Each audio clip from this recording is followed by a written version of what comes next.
যাওয়ার পরে ওনার কোনো কিছুতে মন ছিল না, উনি নিজে ঠিক মানে মানসিক দিক থেকে উনি ঠিক ছিলেন না। তো উনি এখানে এসে দিল্লিতে এসে উনি নিজের শহর তৈরি করলেন। তো এটাও আপনারা জানেন যে দিল্লি আগে দিল্লি নাম ছিল না। এই দিল্লির নাম আগে কি ছিল বলুন তো, জানেন? নমস্কার বন্ধুরা, প্রিয়াজ এন্টারটেইনে আপনাদেরকে অনেক স্বাগত জানাই। তো আজ আমি চলে এসেছি দিল্লির লালকেল্লায়।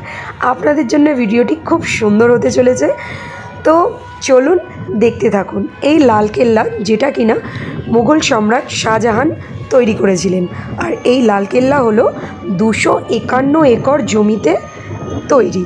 তো ভাবুন তো কতটা। তো এই লালকেল্লার চারপাশটা যদি আপনি একবার ঘুরে দেখতে চান তাহলে কিন্তু আপনাকে 2.5 কিলোমিটার হাঁটতে হবে। কি পারবেন না নিশ্চয়ই। তো এখানে টোটো পাওয়া যাচ্ছে। তো আমি এখানে 12 টাকা করে পার হেড নিল।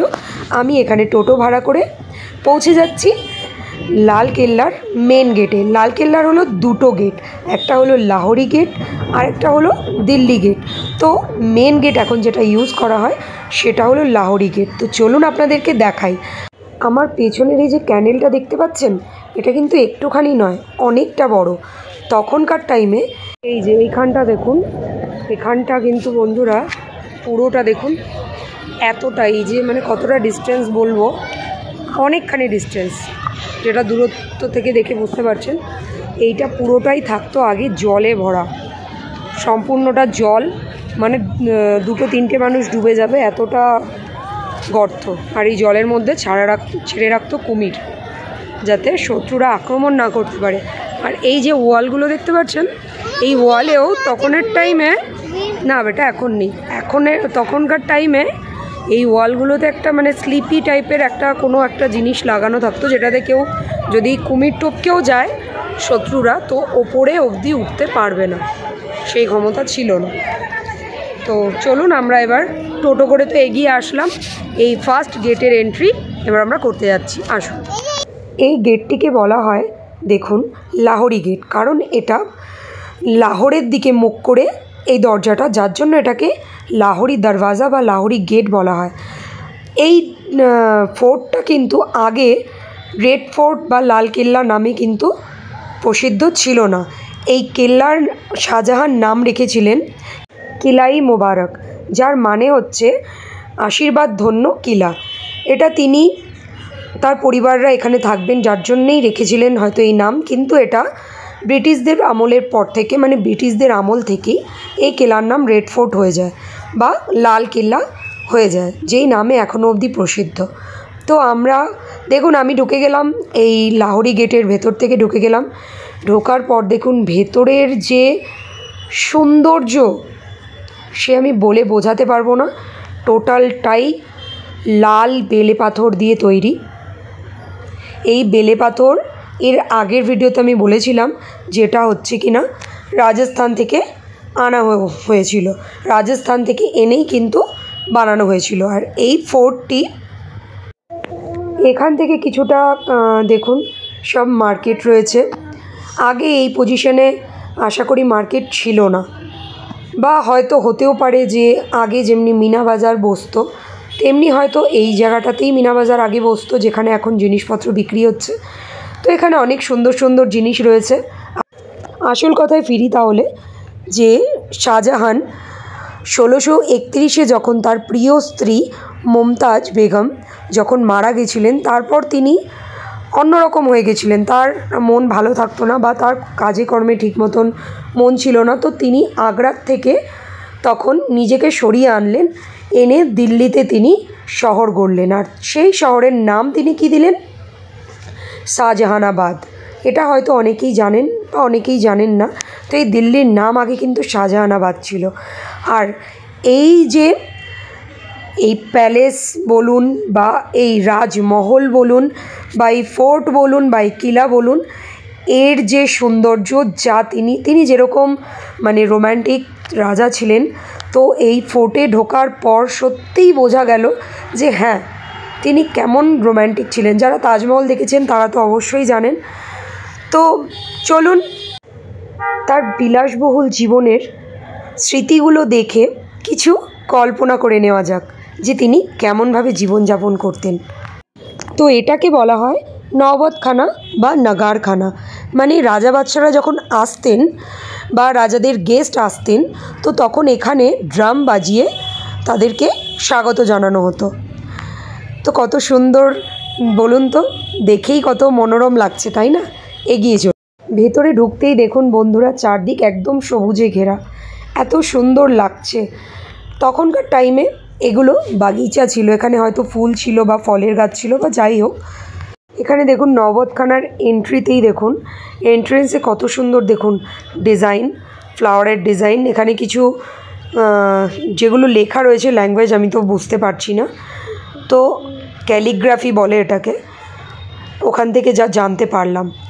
তো দেখুন ওপরের ডিজাইনগুলো দেখুন তখন কত সুন্দর ছিল, যে রাজা বাদশারা এখান থেকে যখন ঢুকতেন চারপাশে মনে করুন সবাই দাঁড়িয়ে থাকতো ফুল ছেটানোর জন্য বা তাদের স্বাগতের জন্য। এখানে দেখুন শাহজাহান আম খুব পছন্দ করতেন, আম আর চেরি, তো যার জন্য এখানে আম গাছ বানানো রয়েছে, পেন্টিং আর চেরি সম্পূর্ণটাই এখানে যেটা বললেন যে হাতে পেন্টিং করা। তো ভাবুন তো তখনকার টাইমের পেন্টিং এত সুন্দর, মানে চিন্তার বাইরে। এগুলো তো অর্ধেক সব নষ্ট হয়ে গেছে। এটা আমরা চলে আসলাম তখনকার টাইমের দিওয়ানে আম, মানে যেখানে রাজা নর্মাল মানুষদের, আম জনতাদের বিচার করতেন। মানে আমাদের যেটা কোর্ট, এটা ছিল তখন কোর্ট। রাজা বসতেন তার সিংহাসনে সবার ওপরে, আর নিচে আম পাবলিক বসতো, সবাই সবার কথা নিয়ে আসতেন, রাজা বসে বিচার করতেন। এখানে একটা জিনিস দেখুন, আপনি যেই কোণা থেকে দেখবেন রাজার সিংহাসনটি দেখতে পাবেন, মানে পাবলিক যেখানেই যেই কোণাতেই বসতো রাজাকে দেখতে পেতেন। তো এই সিংহাসনটি শাহজাহানের দেখুন সম্পূর্ণ মার্বেল পাথর দিয়ে বানানো, আর এই সিংহাসনের নিচে যে টুলটা বা টেবিল রাখা রয়েছে ওখানে দাঁড়াতেন মন্ত্রী।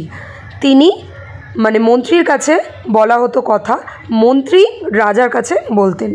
এই ডিজাইনগুলো দেখুন, এই ডিজাইনগুলো রাজার নিজের পছন্দ করা নিশ্চয়ই। তো ভাবুন তো, যে সম্রাট শাহজাহান নিজে পছন্দ করেছিলেন সেই ডিজাইন আজ আমরা দেখতে পাচ্ছি। সম্রাটের এই সিংহাসনটা দেখতে পাচ্ছি যেখানে তিনি নিজে বসতেন, আর এই সিংহাসনের ঠিক পেছনে একটি দরজা রয়েছে দেখতে পাচ্ছেন, ওই দরজার ভেতরে রুম আছে যেখানে রাজা বসতেন এবং ওখান থেকে এসে এই সিংহাসনের ওপর বিরাজমান হতেন। এই টুলটার ওপর মন্ত্রী দাঁড়িয়ে কথোপকথন করতেন। তো এইখানেই ছিল তখনকার কোর্ট। তো বলুন তো কত সুন্দর লাগছে না দেখতে? প্রতিটা পিলার, যেই কোণায় দাঁড়াবেন প্রতিটা পিলারই দেখতে পারবেন। দেখুন এখন এই সিংহাসন এতটা নর্মাল লাগলেও আগে নিশ্চয়ই এতটা নর্মাল ছিল না, তখন আরও সুন্দর দেখতে ছিল। এতে হয়তো অনেক মণিমুক্ত খচিত ছিল। দেখুন এর অপরূপ সৌন্দর্য যা বলার মতন নয়, আমি বলে বোঝাতে পারবো না, সামনে থেকে এত ভালো লাগছে। এই যে ঘুলঘুলি টাইপের এই যে জানলাগুলো, এখানে তখন রানীরা বসতেন। রানীরা বসে এখানে যে সভা চলতো সেই সভাটা তারাও দেখতেন বা শুনতেন। চারদিকটা একবার তাকিয়ে দেখুন বন্ধুরা, মন মুগ্ধ হয়ে যাবে। তো চলুন, এই যে যেই মহলগুলো বা ভবনগুলো আপনারা দেখতে পেলেন, এগুলো কোনটা কি আপনাদের জানি। এটা আমরা চলে এলাম রাজা বাদশাদের প্রাইভেট প্লেসে। দেখুন এইটা হচ্ছে রানীদের মহল ছিল, আর সামনে দেখুন ফাউন্টেনের ব্যবস্থা ছিল, পুরো এলাকাটাই জল ছিল ভর্তি, মিডল থেকে রাস্তা যাওয়া যেত। তো রানীদের কত সুন্দর জীবন বলুন তো। আর এর চারপাশে ছিল বেদানা গাছ, যা এখনও আছে, এখন লাগানো হয়েছে, হয়তো পুরনো টাইমের গাছ নেই। ইসলাম মতে নাকি এই বেদানাকে নাকি শুভ ফল মনে করা হয়, জান্নাতের সাথে তুলনা করা হয়, যার জন্য বেদানা গাছ এখানে ভরা থাকতো। আর এই মহলটার নাম আগে ছিল ইমতিয়াজ মহল, যেটা কিনা ইংরেজদের আমলে রংমহল নামে খ্যাতনামা হয়। এই মহলের মিডল থেকে জলের ব্যবস্থা ছিল, ওপাশে ফাঁকা এপাশে ফাঁকা, 5টা ডোর দেখতে পাচ্ছেন। তো ঠান্ডা আবহাওয়াও রুমের ভেতরে আসতো, আর তার সামনে ফাউন্টেনের ব্যবস্থা। তাহলে বুঝতে পারছেন যে কতটা সুন্দর পরিবেশ তখন ছিল বলুন। এই মহলটির নাম ছিল খাস মহল। এটা ছিল রাজার নিজের প্রাইভেট প্লেস, মানে রাজার নিজস্ব সম্পূর্ণ পার্সোনাল। তখনকার টাইমের মোগল সম্রাট যে কয়জন ছিলেন তার মধ্যে একমাত্র আকবরই ছিলেন যিনি পড়াশোনা জানতেন না, বাকি সবাই জানতেন। তো এই যে দেখুন ব্যালকনিটা, এখানে রাজা সকালের ব্রেকফাস্ট করতেন দাঁড়িয়ে, আর আম জনতাদের সাথে দেখা সাক্ষাৎ করতেন। আর ওপাশে ছিল যমুনা নদী, তখন সেই যমুনা নদীর হাওয়াও উপভোগ করতেন। ঠিক দেখুন এমনটাই ছিল তখন এই প্রাসাদের পেছনের দিকটা, পেছনের দিক থেকেই যাতায়াত সম্পূর্ণ হতো তখন। আর রানীদের কোনো কথা বা দেখা সাক্ষাৎ থাকলে এই যে রানীর মহল থেকে সোজা বেরিয়ে এখান থেকে রাজার প্রাইভেট রুমে, এই যে রাজার প্রাইভেট খাস মহলে চলে যেতেন। এখান থেকে সম্পূর্ণটাই একসাথেই বানানো, কাউকে আলাদা করে অন্য জায়গার থেকে যাওয়ার কোনো ব্যবস্থাই নেই। যখন ইচ্ছা তারা নিজেদের ইচ্ছা মতো রাজার সাথে দেখা সাক্ষাৎ করতে যেতে পারতেন। এই মহলে 5টা রুম ছিল যা রাজা নিজের আলাদা আলাদা কাজে ব্যবহার করতেন। এটা হলো রাজার খাসমহলের নিচে এই যে সিঁড়িটা দেখতে পাচ্ছেন, দরজা আটকানো, এটা তখনকার ছিল জলপথ, যেটা রাজা যমুনা নদীর থেকে যাতায়াত করার জন্য করেছিলেন, আর এমার্জেন্সিতে বেরোনোও যেত। এবার দেখুন এই যে সুন্দর ভবনটি দেখা যাচ্ছে, যা যেন একদম সত্যি মন মুগ্ধ করে দিচ্ছে, এত অপরূপ সুন্দর ডিজাইন। আর এটাকে বলা হতো দিওয়ানে খাস। এখানে বেশি লোক হতেন না, রাজা নিজের সভার কিছু লোকজনদের নিয়ে এখানে সভা করতেন, মানে আলোচনা করতেন রাজত্ব চালানোর বিষয়ে, যা আলোচনা করতে হতো রাজাদের সেগুলো।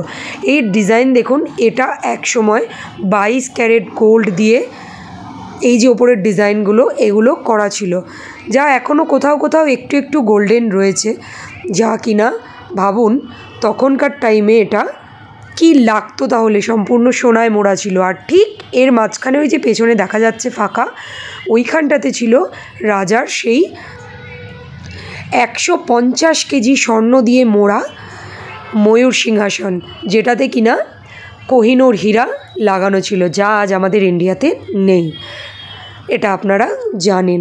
তো বলুন তো, এই সোনা মণি মাণিক্য দিয়ে এই সাজানো মহল, আর তার মাঝখানে রাজার সেই ময়ূর সিংহাসন, তার মধ্যে রাজা, মানে কত সুন্দর লাগতো বলুন তো। এই ডিজাইনগুলো দেখুন, সব হাতে পেন্টিং, পাথরের মধ্যে কালার করে এইভাবে পেন্টিং করা তখনকার টাইমের। ভাবুন, আমার কাছে বড় ব্যাপার হলো যেটা শাহজাহান এই জায়গাটায় বসেছেন বা শাহজাহান এই জায়গায় রাজত্ব করেছেন, শাহজাহান নিজের পছন্দের ডিজাইনগুলো করিয়েছেন, সেগুলো আজ আমরা ছুঁতে পারছি, মানে দেখতে পারছি। এটাই কত সুন্দর না, এই ঐতিহাসিক জিনিসগুলো আমাদের কাছে তো বিশাল ব্যাপার, যা আমাদের ইন্ডিয়ায় রয়েছে। আরও অনেক কিছুই থাকতো যদি ইংরেজরা লুটপাট করে না নিয়ে যেত। দেখুন এই ফুলের ডিজাইনগুলো দেখুন, পাপড়িগুলো কেমন মুড়ে রয়েছে, পদ্ম ফুলের ডিজাইনটা দেখুন, অসাধারণ না? একদম অসাধারণ, কোনো কথাই হবে না। দেখে মনে হচ্ছে, আমার তো মনে হচ্ছিল, ইস যদি 400 বছর আগে চলে যেতে পারতাম, তাহলে একবার দেখে নিতে পারতাম যে তখন কেমন পরিবেশ ছিল। এই দেখুন এই মাঠটা একদম, এইটা হচ্ছে কিন্তু দিওয়ানে খাসের সামনে, এখানে সবাই বসতেন, মানে দিওয়ানে খাসে সবাই বসতেন, আর এই মাঠে তখন পশুদের লড়াই হতো, যেটা তারা এন্টারটেন হিসেবে উপভোগ করতেন। এটা ছিল তখনকার হামাম, যাকে বলা হয় রাজা বাদশাদের বাথরুম, মানে যা নর্মাল মানুষদের, কিছু কিছু মানুষের এত বড় ঘরও হয়তো হবে না, যা তাদের বাথরুম ছিল। এই বাথরুম কত আলিশান তাহলে ভাবুন তো। এই বাথরুমের দুটো সাইড, একটা ঠান্ডার সময় ব্যবহৃত হতো আর অপোজিটে আর একটা গরমের সময় ব্যবহার করা হতো। তো বাথরুমটা দেখুন, তাদের বাথরুমও সিজন ওয়াইজ চলতো, তাহলে ভাবুন। কিন্তু এর ভেতরে দেখার মতন কোনো ব্যবস্থা নেই, যেটা সম্পূর্ণ আটকে রেখেছেন সরকার। এটা হলো মতি মসজিদ, এটা কিন্তু শাহজাহান তৈরি করাননি, এটা তৈরি করেছিলেন অরঙ্গজেব, শাহজাহানের পুত্র, যে নিজের পার্সোনাল ইউজের জন্য তিনি 5 বার নামাজ পড়তেন, তার জন্য তিনি নিজের পার্সোনাল এই মসজিদ তৈরি করেছিলেন। অরঙ্গজেবকে তো জানেনই, যে কিনা নিজের পিতাকে কারাগারবন্দি করেছিলেন। তিনি 50 বছর শাসন করেছিলেন। তো যখন শাহজাহানের পর তার হাতে যখন এই রাজত্ব আসে তখন তিনি এই মসজিদটা নির্মাণ করেন। এই মসজিদের মাথায় দেখুন ফুল ফুল টাইপের ডিজাইন রয়েছে উঁচু উঁচু, ওগুলো কিন্তু লবঙ্গ যে হয়, আমাদের গরম মশলা যে লবঙ্গ ব্যবহার করা হয়, সেই লবঙ্গ ডিজাইন দিয়ে কিন্তু এই ডিজাইনটা, এই লবঙ্গ ডিজাইন ওপরে করা হয়েছিল। আর ওপরের যে এই মসজিদের ওপরে যেগুলো দেখতে পাচ্ছেন ব্ল্যাক, ওগুলো কিন্তু কপার, যেটা এখন কার্বন হয়ে গেছে পুরো। প্রতিটা মহলের ওপরেই দেখুন গোল গোল টাইপের ছিদ্র বানানো আছে একদম ওপরে, যেগুলো মশাল রাখার জন্য বানানো হয়েছিল। তখন মশাল জ্বালালে চারদিকটা আলোকিত হয়ে যেত। আর এই নিচের কালো রিংগুলোতে কার্টেন লাগানো হতো। মানে এটা এসে গেলাম রাজার বৃষ্টি বিলাসের জায়গায়। কত সুন্দর না বলুন, বৃষ্টি বিলাস কথাটা শুনলেও কত রোম্যান্টিক রোম্যান্টিক লাগে। এই যে ভবনটা, এটাকে বলা হতো সাওয়ান মহল, মানে এটা ছিল সাওয়ান। আর এর অপোজিটে ঠিক আছে ঠিক এই রকমই আরেকটি, যেটা হলো ভাদো। মানে আর তার চারদিকে দেখুন, এদিকে ছিল বাগিচা, এদিকে বাগিচা, আর মিডিলে মানে যখন শ্রাবণ মাসের বৃষ্টি আসতো, মনে করুন বৃষ্টির ছাট যেদিক থেকে আসছে তার অপোজিটে ওয়াল, যদি ওই দিক থেকে ছাট আসতো তাহলে এই মহলে বসতেন। আর আরেকটি মহল সেম দেখাচ্ছি, তার আগে এটা দেখুন, এই যে দূর থেকে যে হোলগুলো দেখতে পাচ্ছেন, 15টা হোল আছে। এই বক্সগুলোর মধ্যে তখন রাখা হতো মোমবাতি। ওই ভবনের ভেতরেও ছোট ছোট ছোট ছোট রয়েছে এই বক্স, সেখানেও রাখা হতো। আর এমনকি এখানেও তখন মোমবাতি রাখা হতো, যে এই ওপর থেকে মনে করুন যখন বৃষ্টির জলটা ওপর থেকে পড়বে, ভাবুন এই ওপর থেকে জল পড়বে আর এখানে মোমবাতিগুলো জ্বলবে, তাহলে সেই আলোটা জলের মধ্যে যাবে আর জলের রিফ্লেক্টটা সামনে, তার নিচে আরও সামনে দেখুন ফাউন্টেনের ব্যবস্থা করা আছে, সেখানে যে রিফ্লেক্টটা পড়তো। তাহলে ভাবুন তো, যে বৃষ্টির মরশুম, বৃষ্টি পড়ছে চারদিক দিয়ে আর ক্যান্ডেল জ্বলছে, ক্যান্ডেলের আলোয় চারদিকে মানে বৃষ্টির জলে যখন আলোটা পড়ছে তখন কত সুন্দর চারদিকে মানে আলোটা ঝলকাবে, তো কত সুন্দর লাগবে। তো ভাবুন যে সম্রাট শাহজাহান কত রোম্যান্টিক ছিলেন, তিনি তার ওয়াইফকে নিয়ে এখানে বসে এই বৃষ্টি বিলাস উপভোগ করতেন। এর ওপরের কারুকার্যগুলোও দেখুন, সম্পূর্ণ এটা শ্বেত পাথরের তৈরি। এই যে সামনে মানে তার অপোজিটে যেটা আপনাদের বললাম, দেখুন এই যে ছেলেটা দাঁড়িয়ে আছেন, যেখানে দাঁড়িয়ে আছেন এই জায়গাটা কিন্তু আগে জল থাকতো সম্পূর্ণটা, ঠিক যেমনটা আপনার তাজমহলে আছে, তাই না? এরকমই কুকুরটা যেখান দিয়ে দৌড়চ্ছে ঠিক ওখান থেকে তারা হাঁটতেন আর এই মিডিলে জল থাকতো। তাহলে ভাবুন, এদিকে বৃষ্টি আর চারদিকে বাগিচা, ফুলের বাগান বা ফলের বাগান, আর তার মাঝখানে এত সুন্দর পরিবেশ, বৃষ্টি অনুভব করা, ওফ মানে বলে বোঝানো যাবে না। এই বিলাসবহুল জীবন যারা কাটিয়ে এসেছেন, এগুলো কোনোভাবে আমরা দেখতেও পারবো না। তো আর এই সাইডের যে বিল্ডিংগুলো দেখতে পাচ্ছেন, এগুলো সব ইংরেজ শাসকরা যখন এসেছিলেন তখন বানিয়েছিলেন।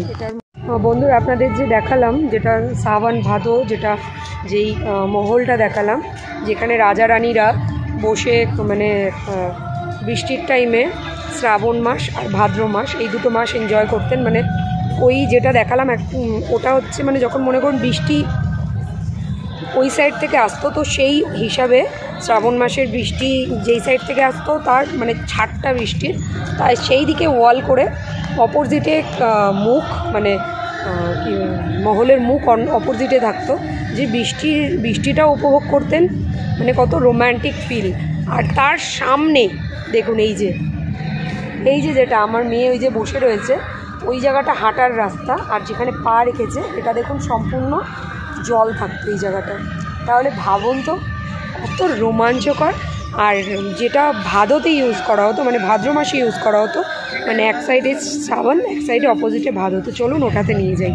এটা হলো জাফর মহল, যেটা যে উনি গাইড বলছিলেন, আমি আপনাদেরকে ভালো করে বলি, এটা হলো জাফর মহল। দেখুন বাহাদুর শাহ জাফর বানিয়েছিলেন এটা হচ্ছে রেড পাথর, মানে বা যেটাকে বলে বালুয়া পাথরও বলে, মানে বালি পাথর, যেটা হচ্ছে আপনাদেরকে আমি আগের ভিডিওতে দেখিয়েছিলাম, মানে হুমায়ুন থমে আমি এটা দেখিয়েছিলাম আপনাদেরকে, যেটা রাজস্থান থেকে যেই পাথর আনিয়ে এই মহল বানানো হয়েছিল। দেখুন এটা হচ্ছে এই যেটা সাওয়ান ভাদো, এদিকে সাওয়ান অপোজিটে, এটার অপোজিটে আমি নিয়ে যাচ্ছি ভাদো, তার মাঝখানে এটা বানানো। এখানে উনি মানে বাহাদুর শাহ জাফর, এখানে ওনার বৈঠকখানা ছিল, উনি বই লিখতেন। আর এই যে পজিশানটা যেটা দেখতে পাচ্ছেন, যেখানে এখন মানে কাজ চলছে, এখানটায় পুরোটাই জল ছিল, এটা পুরোটা জল। চিন্তা করুন এই জলের মাঝখানে এই মহল, আর এই পুরো এই জলটার মধ্যে তখন ওনার খুব মাছের শখ ছিল নাকি, তো উনি এর মধ্যে মানে মাছ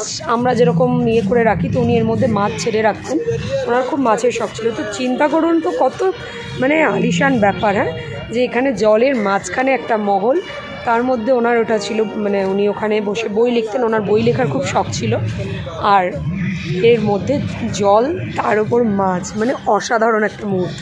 ওই দেখুন পেছনে দেখা যাচ্ছে ভাদো মহল, তো চলুন ওটাতে চলে যাই। দাঁড়াও, এটা দেখুন এই যে পজিশনটা, এটা বুঝতে পারছেন কেন এগুলো ফাঁকা? এই যে ফাঁকাগুলো দেখছেন, এখান থেকে জল, এইখান থেকে জল এসে এই যে ডিজাইন, যে ফ্লাওয়ার ডিজাইন করা রয়েছে, এই ডিজাইন অবধি জলটা থাকতো। আর এই যে চলার যে রাস্তা, এই রাস্তার পাশে এই ডিজাইনের সাথে জলগুলো থাকতো, এতটা অবধি জল থাকতো। তাহলে বলুন তো দেখতে কতটা সুন্দর লাগতো, ভেবে দেখুন একবার। মানে তখনের এই মানে পরিবেশ মানে অসাধারণ, বলার বাইরে। আর এগুলো টোটালটাই তো ইংরেজরা করেছে, ছাট যাতে গায়ে না লাগে, আবার বৃষ্টিও উপভোগ করা যায়, সেই হিসাবে রাজা বানিয়েছিলেন, যে রাজা রানী ওখানে বসে ওই বৃষ্টির টাইমে, বৃষ্টির মরশুমে বৃষ্টির মজা নিতেন। কত রোম্যান্টিক মুহূর্ত, হয় রাজা কত মানে কত একটা ইয়ে ছিল, চিন্তা করুন। যে এই যে দেখুন এখানেও সেম, এখানেও সেম, ওই যে জল, ওই জল ওপাশেও যাচ্ছে, ওপাশেও যে মানে এখানে মিডিলের যেটা আপনাদেরকে লাল রেড দেখালাম, আমি রেড মহলটা দেখালাম, সেটার জল দেখুন, এই যে মিডিলের যে জলটা এখান দিয়েও আসছে, কিন্তু এখান থেকেও আসছে, আবার এখান থেকে দেখুন রাস্তায় মিডিল থেকে রাস্তা পার হওয়ার পজিশন, মানে এখান থেকে জলের ওপর থেকেও ব্রিজ পার হয়ে ওপাশে যেতে পারবে। তো সুন্দর না বলুন? ওখান থেকেও তাই পার হয়ে যেতে পারবেন। আর এই হলো ভাদো মহল, এখানেও সেম সিস্টেম, ওখানে যেমনি দেখালাম ক্যান্ডেল রাখার ব্যবস্থা রয়েছে, জলটা ওপর থেকে পড়তো আর ক্যান্ডেলের আলোতে রিফ্লেক্ট হতো হয়ে এই যে এখানে যে জলের ব্যবস্থা ছিল এই জলে পড়তো। তো সন্ধ্যা রাত্রিরে চিন্তা করুন, অন্ধকারের মধ্যে বৃষ্টি পড়ছে, আর বৃষ্টির জল ক্যান্ডেলের আলোয় রিফ্লেক্ট হয়ে যখন এই জলের ওপর পড়ছে, চারদিকে বৃষ্টির মরশুম, কত সুন্দর ছিল বলুন তো। আর এই চারদিকটা তখন বাগিচা ছিল, তো চারদিকে ফুলের বাগান, ফলের বাগান, মানে একটা মানে অপরূপ সুন্দর একটা পরিবেশ, সে মানে চিন্তা করলেই কেমন লাগে না। আর সবথেকে বড় কথা, এটা আমরাও জানি, সবথেকে রোমাঞ্চকর মানে সবথেকে রোম্যান্টিক ছিলেন হচ্ছে যত মুঘল বাদশা, তাদের মধ্যে সবথেকে রোম্যান্টিক ছিলেন, এটা আমরাও জানি, আপনারাও জানেন, শাহজাহান, যিনি কিনা নিজের ওয়াইফের জন্য মানে মমতাজের জন্য যিনি তাজমহল বানিয়েছিলেন। আর এই প্যালেসটা আপনারা তো ভালো করে জানেন যে এই প্যালেসটা শাহজাহান বানিয়েছিলেন তাজমহলের অনেক পরে, যখন মুমতাজ মারা যান। তো তারপরে মুমতাজ মারা যাওয়ার পরে ওনার কোনো কিছুতে মন ছিল না, উনি নিজে ঠিক মানে মানসিক দিক থেকে উনি ঠিক ছিলেন না, তো উনি এখানে এসে দিল্লিতে এসে উনি নিজের শহর তৈরি করলেন। তো এটাও আপনারা জানেন যে আগে দিল্লি নাম ছিল না, এই দিল্লির নাম আগে কি ছিল বলুন তো, জানেন? দিল্লির আগে নাম ছিল শাহজাহানাবাদ, ঠিক কি না? তো শাহজাহানাবাদ থেকে দিল্লি নামটা হয়েছে। শাহজাহান যতটা শৌখিন ছিলেন, শাহজাহানের আপনাদের তো আগেও বলা হলো যে মেন সিংহাসন, শাহজাহানের যে সিংহাসন ছিল ময়ূর সিংহাসন, যেটার মধ্যে হাজারো সোনা মণি মাণিক্য দিয়ে যার সিংহাসন ছিল, এমনকি সবথেকে বড় জিনিস আমাদের কোহিনূর, যেটা আজ আমাদের ইন্ডিয়ায় নেই, সেই কোহিনূরও শাহজাহানের ময়ূর সিংহাসনেই ছিল। তো সেই ময়ূর সিংহাসন কিন্তু এখানেই ছিল। তো কেমন লাগছে বন্ধুরা জানাবেন কিন্তু অবশ্যই। আমার তো অসাধারণ লাগছে, আমি বলে বোঝাতে পারবো না, অসাধারণ ফিল হচ্ছে, অসাধারণ। মানে সেই টাইমে রাজা বাচ্চাদের এত সুন্দর মানে আর তাদের চিন্তাধারা দেখুন, মানে আলিশান ব্যাপার, তাই না? রানীরাও কত আলিশানভাবে থাকতেন, অসাধারণ। এইগুলো যে মানে আমরা দেখতে পাচ্ছি, এখনও এই ঐতিহাসিক জিনিস বেঁচে আছে, আমরা দেখতে পাচ্ছি, এটাই আমাদের জন্য অনেক। তো চলুন দেখি, সবই তো আপনাদেরকে দেখালাম। তো চলুন, আজকে আমার মাম্মা অত বদমাইশি করেনি, তাও করেছে। মাম্মা তুমি তো আজকে একবার হাই করোনি, একবার হাই করে দাও। এখন আর বসতে হবে না, চলো আমরা বাইরে যেয়ে জল খাবো। পা ব্যথা করছে হেঁটে, আজকেও তাও অত হাঁটতে হয়নি। বলছে মাম্মা পা ব্যথা করছে হেঁটে। যে গাইড ছিলেন আমাদের বললেন ঠিকই, কিন্তু অতটা ভালোভাবে উনি বললেন না।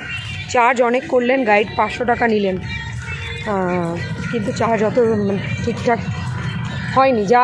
যা হিসেবে উনি চার্জ করেছেন সেই হিসেবে উনি ঠিকঠাকভাবে বললেন না। আমারও অতটা ভালো লাগলো না ঠিক। তার থেকে তো আমি ভালো নিজেকে গাইড করছি, চলে তাই কি না বলুন। এটা ইংরেজরা বানিয়েছিল 1857 পর। এটাকে এখন মিউজিয়াম করে দেওয়া হয়েছে। তো এই মিউজিয়ামের ভেতরে আমি গেছিলাম, সেরকম কিছু নেই, যার জন্য আমি বন্ধুরা ভিডিও করিনি। আমার ভিডিওটা ভালো লাগলে একটা লাইক কমেন্ট শেয়ার করতে ভুলবেন না। আর ভালো থাকবেন, সুস্থ থাকবেন। আর আমার ভিডিওটা যারা এখনও পর্যন্ত রেড ফোর্টের, আশা করি এমন কেউ নেই যে ভিডিও দেখেননি, তবু আমার ভিডিওটা প্লিজ একবার দেখবেন। আর কারণ কি, ভেতরে আমি অনেক কষ্ট করে ভিডিও করেছি, নিজে সিন করতে যেয়ে অনেক কষ্ট করে ভিডিও করেছি, শুধুমাত্র আপনাদেরকে উপহার দেওয়ার জন্য। তো ভালো থাকবেন, সুস্থ থাকবেন। আর যারা যারা এখনও রেড ফোর্ট দেখেননি আমার মতন, আমি তো দেখেছিলাম না, তো আমার দেখা হয়ে গেল, আমার অনেক দিনের আশা ছিল, দেখে ফেললাম। তো তাড়াতাড়ি এসে অবশ্যই দেখে যান। আর নতুন বন্ধুরা প্লিজ আমার চ্যানেলটি সাবস্ক্রাইব করে আমার পাশে থাকবেন। আর পুরনো বন্ধুরা যেভাবে এখনও আমাকে সাপোর্ট করে যাচ্ছেন, ম্যানি থ্যাঙ্কস। আরও সাপোর্ট করুন যাতে আমি আরও তাড়াতাড়ি দাঁড়াতে পারি। সো আপাতত টাটা, বাই বাই, দেখা হচ্ছে আবার নেক্সট ভিডিওয়।